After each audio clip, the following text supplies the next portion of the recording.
Hello everybody, welcome back to Tempest Books. I'm Rebecca and today we are unhauling a lot of books.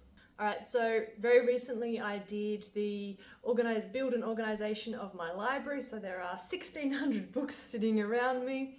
And while I was sorting and shelving all those books, I weeded out a bunch that, I figured I wasn't going to read or that I had read and didn't want to keep. And today we are looking at what all of those are. So the first 3 books I'm unhauling are actually duplicates of books that I have. I found larger versions of these books, so like the larger paperbacks, in a thrift shop recently, and I really prefer to have the larger books when I'm reading. So these ones will be going to a local secondhand bookstore that I frequent. I bring in books and the lady there goes, yes, I'll take them, or no, I won't, and I get credit for the worth of the books to then spend in the shop. Which I do. It's a cycle. It's like I buy books, I take books in and trade them to get more books, and it continues on. So I'll be taking these to my book lady to see if she would like them. I have a randoms pile here of books that I have found generally in thrift shops or really cheaply in one of the large discount stores. They've either ones I haven't really enjoyed, or they're like books that are a second or third book in a series that I've picked up and gone, yeah, I will totally go and get book 1 and see what I think, and then I've just not done it. And I'm like, well, you know what, they're just going to sit there. I don't think that I'm going to end up collecting the first book so I can actually read the series, so they can just go.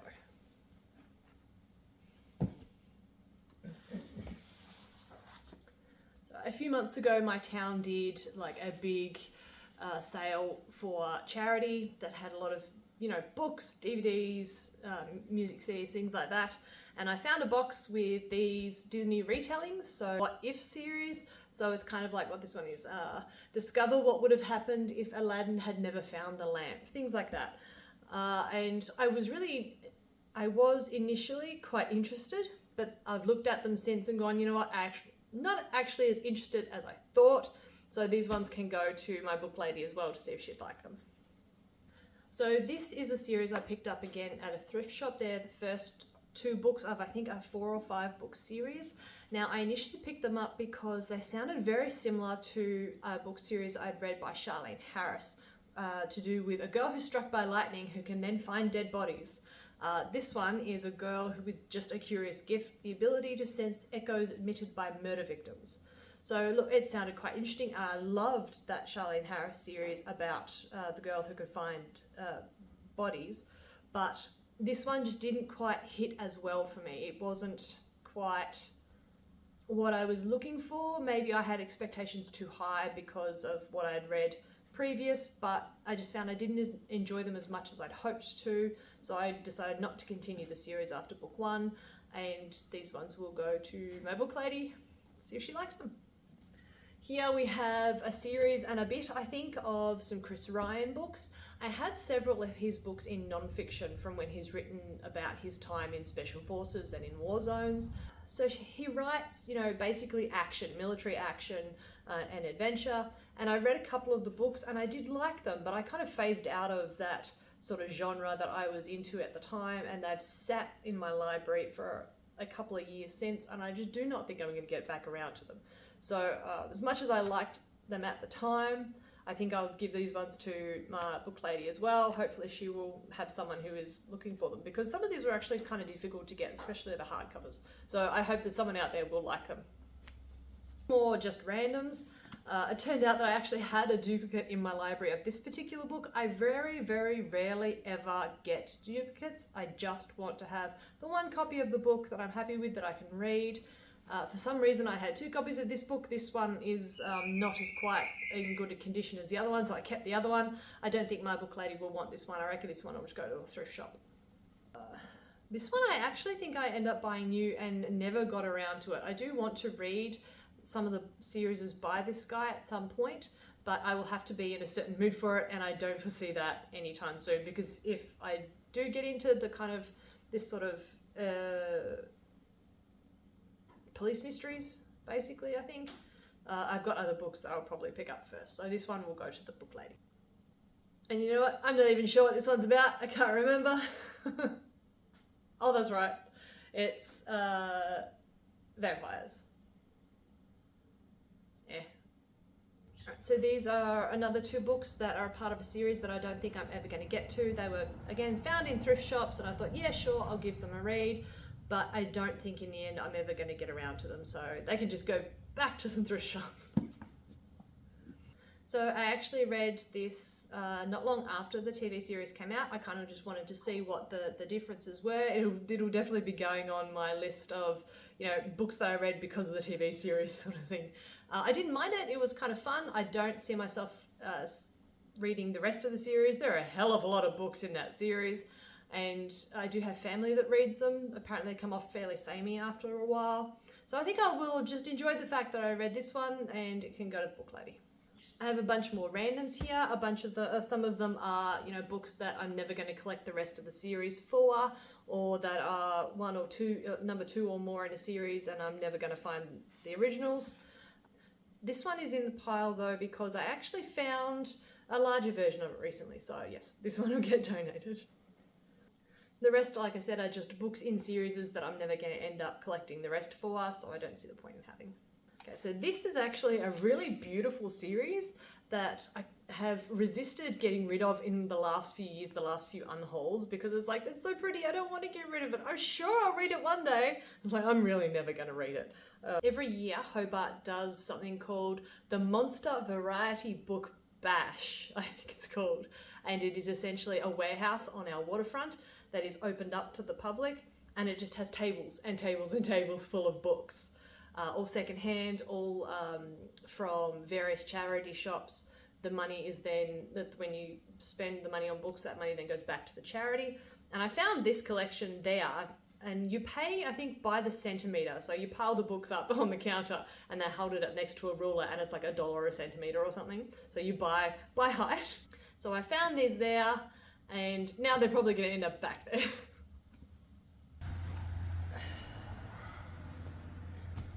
Now this is a big series.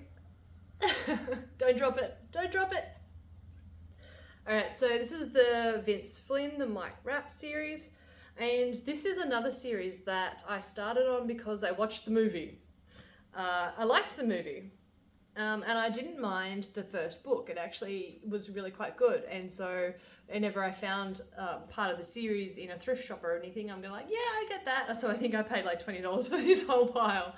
But I've read a couple of books in, and it's gotten a bit samey, and I just don't think I'm going to read the rest. I did enjoy it.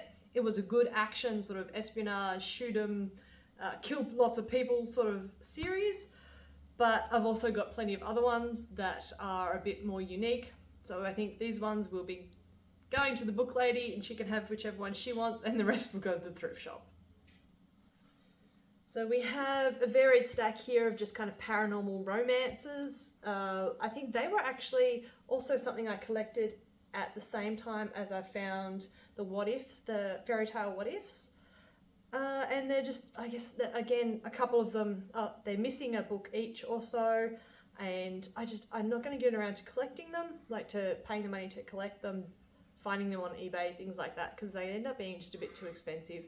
But in the moment, my eyes are bigger than my brain, and I was like, I will totally do that, and I'm totally not going to. So these ones will be going to the book lady as well. Oh, these are again just another pile of romance books. These ones are hostage rescues, and they're sitting on my shelf for so long, and they are never gonna get read, man, never. So they're going as well. Bye bye. Got a bunch of the Shadowhunter books here from Cassandra Clare. I read a couple of the first series, the first Shadowhunter series she did. In the end, it just, it wasn't for me, really. It's not bad writing, it's just not writing for me. So these ones will be going to the book lady as well. They're all in really good nick. I didn't buy any of them new, I bought them all secondhand. So hopefully someone will want them. This was a really weirdly, not complete, but large find that I found in the thrift shop actually not too long ago. But I think I'm not going to read them in the end. Again, my eyes were bigger than my brain when I saw them. I'm like, yes, I totally want them. I'll totally read them. And again, I'm totally not going to. But I did initially pick them up because I've read the series that this guy does that is kind of like more along the lines of the biowarfare tracking. So the person in that series that he does of this that I like is, I think he's with the CDC, and he tracks, so it's adventure action fiction that is mostly to do with that sort of biological threat. And I prefer that over this sort of stuff. But I did enjoy the movies. We got another bunch of random ones here. So up here we've got just a random vampire romance that I'm not going to read. I've got a singular sitting there all by itself, Robin Hobb, again, that I'm probably not going to read. These were two I actually found late last year that I thought would be excellent. They sounded really fun, and I cannot for the life of me get hold of number one anywhere, especially not for under about $50. So I went, you know what, I'm just not going to bother. And what else have we got? Cheryl and Kenyon, Shadowhunter's Companion, which was actually kind of a cool find. I didn't even know they had that. I'd read a lot of her books when I was a lot younger. And just a random sort of, that one is adventure fiction. No, that one is, they're trying to kill us, run away. So again, the book lady will just look through what she wants of these, and the rest will go to the thrift shop. I decided these ones are going to go to the book lady as well. I just didn't enjoy number one enough to want to put the time in to read number two or to keep either of them. They're not a bad book. They're a really interesting premise. I didn't mind them. It's just I was a bit bored in the end. They just weren't for me. So hopefully she will like these ones. This was like my only DNF for last year. I was so supremely bored that I couldn't be bothered finishing it. I was utterly unthrilled with it. It was predictable, and unfortunately I just didn't want to keep wasting my time. So that one is going as well. So this one is a cool little series that I found in an op shop, and it is the Millennial Sleuth. So she tries to solve ancient mysteries, essentially. She's a young doctor who's enjoys solving ancient mysteries. And look, it sounds like a fun series, but again, I think I'm just not going to get around to it. So, bye-bye. I think I might pull this one out of my unhaul, because I just looked at the back of it and went, hang on, it's got plague in it, and it's got the devil in it. Actually, it kind of sounds alright. I'm going to check to make sure this is just a standalone book. If it's a standalone book, I might actually keep it. And I'm going to do the same with this one. I actually thought it was a book 3, but it's a book 1, and it's got the end of the world in it. So out of my 106 or so unhauling books, it's back down to 104 because I'm keeping these two. This is a book 3. There's quite a other books after as well. I think there's a total of 6. So I got this one from a thrift shop, and I'm just not going to keep it. I'm not going to try and collect the rest of the series right now. So this one is a complete trilogy that I found in a thrift shop, and I didn't realise it was actually urban fantasy. I thought, oh yeah, that sounds really cool. I'll get that. And then I reread it while I was doing my library, and I went, actually, you know what? I don't think it sounds that great after all, so this one can go. So I've got 2 other urban fantasies, vampire related. They sounded interesting to me when I got them, but looking back, I'm again just like, don't think I'm going to read them. Oh, that's another one by her. Again, not going to read it. This one is a kind of urban fantasy, kind of dystopian, about a girl who can see the outcomes of decisions, like what will happen in the future. And it sounded really interesting when I got it, but again, don't think I'm going to get around to it in the end. Reading them, so they can go to the book lady as well. Hopefully with the amount of books I'm just wanting to see if she'll take on, I will have lots of credit at the store and I can buy heaps of books to replace them. And we're all done. 100 and something books unhauled, saying goodbye to a little tiny chunk of my library. But oh well. So that's it. Have you read any of these books, guys? Do you think I'm making terrible, terrible mistakes? Let me know, and I will see you next time. Bye.